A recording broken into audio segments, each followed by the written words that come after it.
Olá, seja bem-vindo à Central do Brasil. O centenário de Celso Furtado é celebrado nesta semana. Na entrevista central de hoje, a professora da USP, Leda Furlani, fala sobre como o pensamento deste economista brasileiro continua atual. Nos Trilhos do Brasil, vamos conhecer quais as saídas encontradas pelo povo para exercer a fé durante a pandemia. E após 1 ano e 6 meses do crime da Vale em Brumadinho, Ricardo Salles, ministro do Meio Ambiente, assina acordos que beneficiam a mineradora. Confira estes e outros assuntos a partir de agora.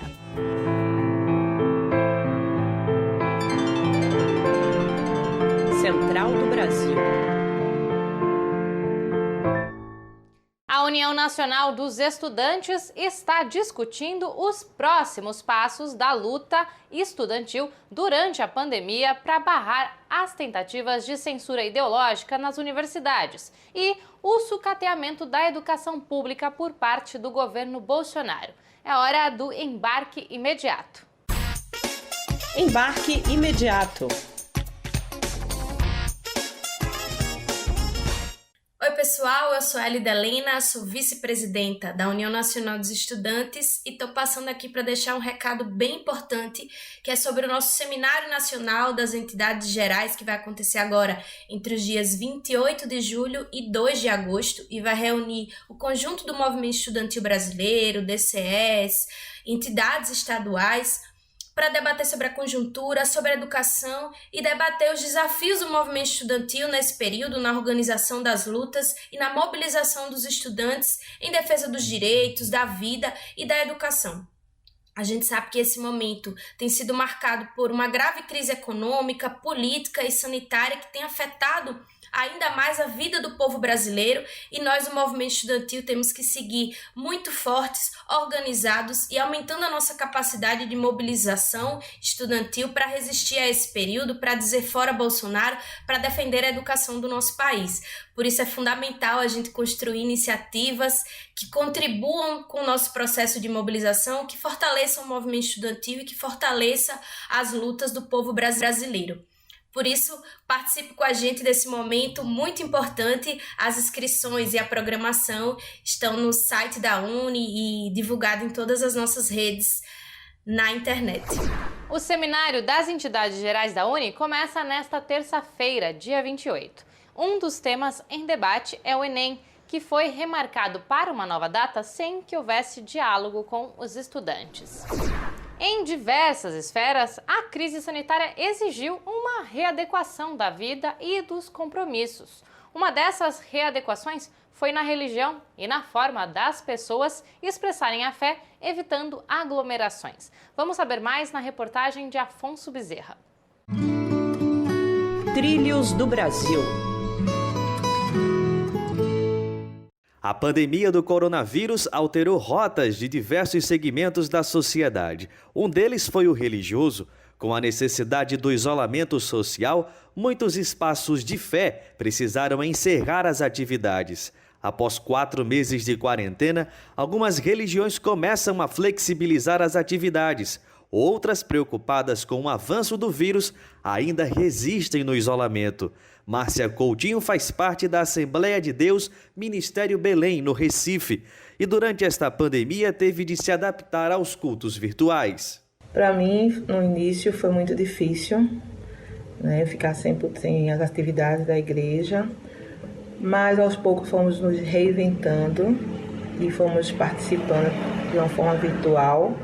Eu mesmo participei muito e a minha experiência foi que nós somos um ser mutante que nos adaptamos às mais diversas dificuldades. Ao retomar as atividades, algumas igrejas estão realizando agendamento e organizando distanciamento também entre os fiéis. Nas religiões de matriz africana, em que o contato físico e a interação entre os membros dos terreiros também são fundamentais para o exercício da fé, as atividades não foram retomadas completamente. O Ogan Leno Farias explica que ainda prevalece a preocupação com a comunidade e o impacto do vírus nos povos de terreiro. Nós estamos com muito medo.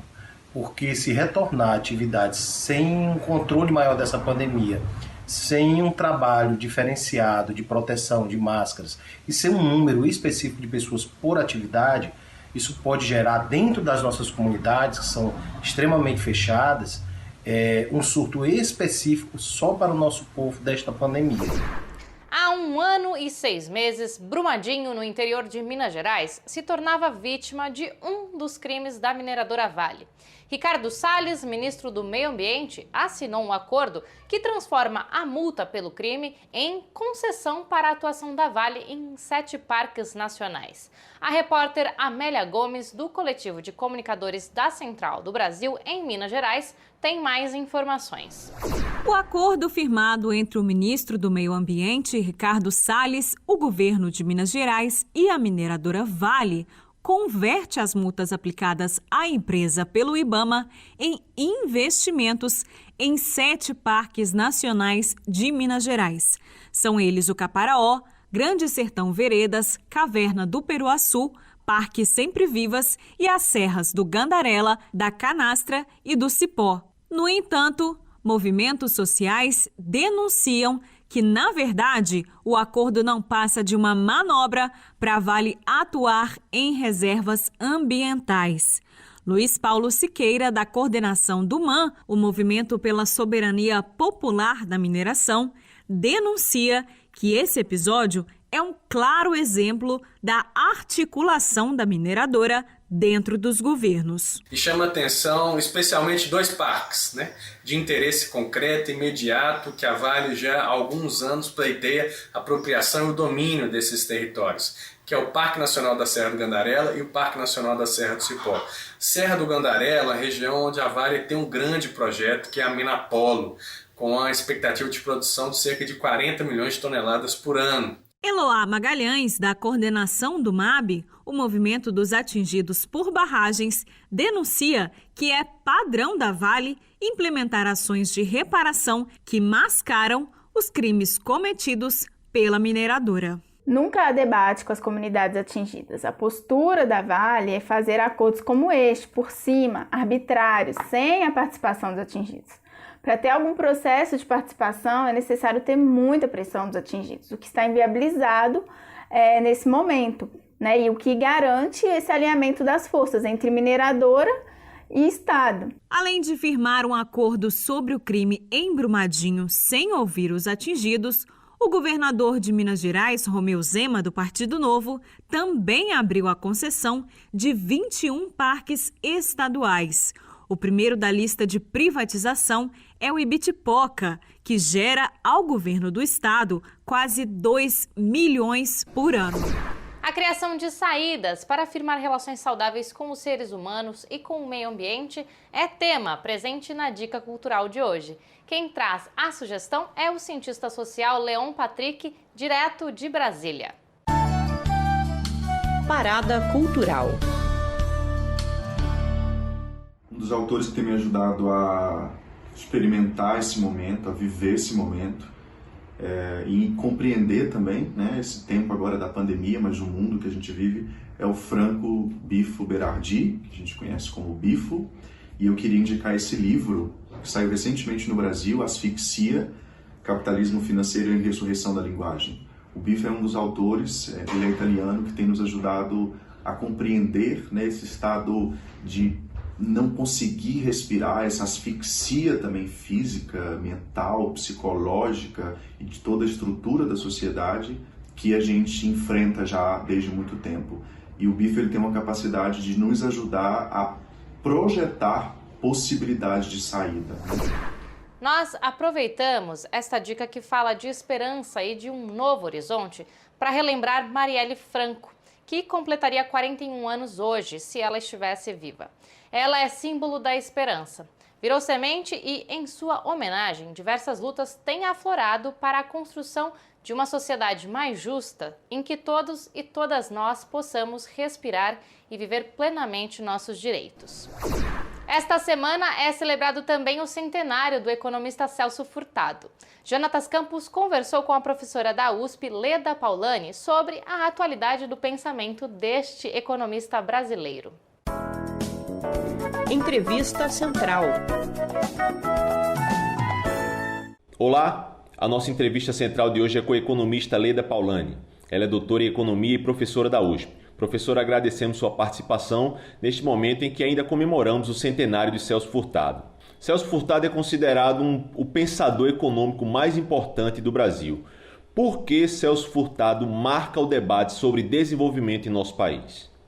O Celso Furtado, ele tinha uma expectativa grande sobre o Brasil, porque ele considerava que um país com o território que tinha, com os recursos naturais que tinha, e tem, né? Com o mercado potencial que tem, com a população que tem, etc., era um país destinado a ter um lugar de projeção na divisão internacional do trabalho, no conjunto das nações, inclusive um papel geopolítico importante, ele considerava, por conta do peso do Brasil na América Latina. Então, ele achava que, com tudo isso junto, era impossível que o Brasil fosse um país tão atrasado, tão pouco desenvolvido. E ele, então, escreve muitos livros nos anos 60, 70, e uma das descobertas importantes que ele faz é que o subdesenvolvimento não era uma etapa do desenvolvimento, como a literatura americana, anglo-saxã defendia, né? Dizia, não, o subdesenvolvimento é um tipo de desenvolvimento capitalista. É preciso romper com esse tipo de desenvolvimento capitalista. Então, isso, enfim, influenciou gerações, é resultado de uma reflexão muito profunda dele. E das formulações de Celso Furtado sobre desenvolvimento, como essa que a senhora falou do subdesenvolvimento, baseado na industrialização, na substituição de importações da reforma agrária.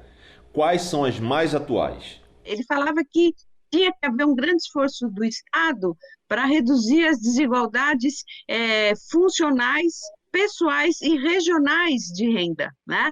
Então, por exemplo, a assimetria, né, entre o Nordeste, o Sudeste, o Sul, né, isso tinha que terminar.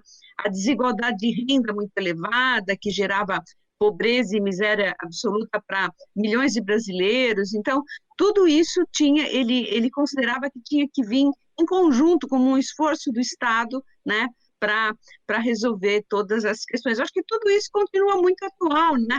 A gente teve uma redução de desigualdade nos governos anteriores, mas a recessão e agora a pandemia estão pondo tudo isso a perder, né? Nos últimos 30 anos, vivemos grandes transformações na economia, com a globalização capitalista e as novas tecnologias de produção e comunicação.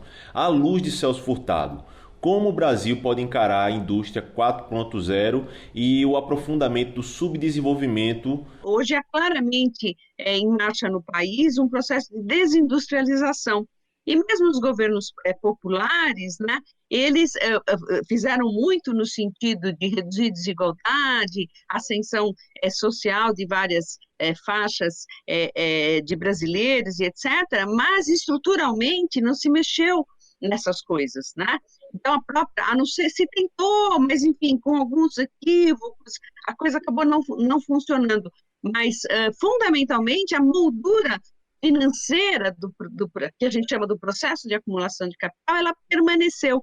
E isso nos custou esse atraso, né? Esse atraso completo na questão da indústria. De modo que a indústria 4.0 hoje nos pega, mais uma vez, né? Como no formato daquele desenvolvimento tecnológico dependente que o Celso Furtado desenhou. É o seguinte, a gente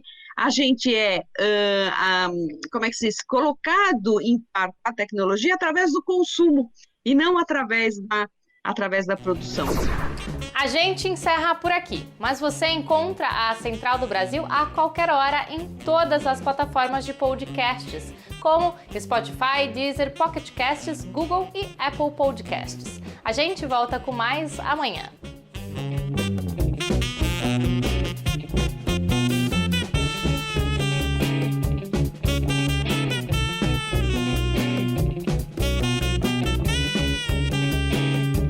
Central do Brasil, a rede de comunicação dos movimentos populares.